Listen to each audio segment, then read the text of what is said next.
तर मित्रांनो, आज तुम्हाला बघायला भेटणार आहे बाटलीशी म्हणजे प्लॅस्टिकच्या बाटलीशी मासं कसं पकडायचं, म्हणजे गोरे पाण्याचं मासं.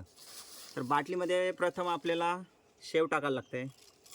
यातमधील शेव टाकली ना तर ही बाटली पाण्यात टाकायची. पाण्यात असतात ते छोटं मासं, ते याच्यामध्ये शेव खावासाठी आतमध्ये जातात आणि आतमध्ये फसतात. चला बघा या.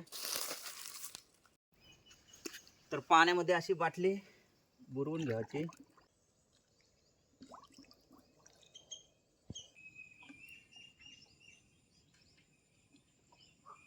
तर 5-10 मिनटं झालं. आता मासं बघा त्यान किती आहेत.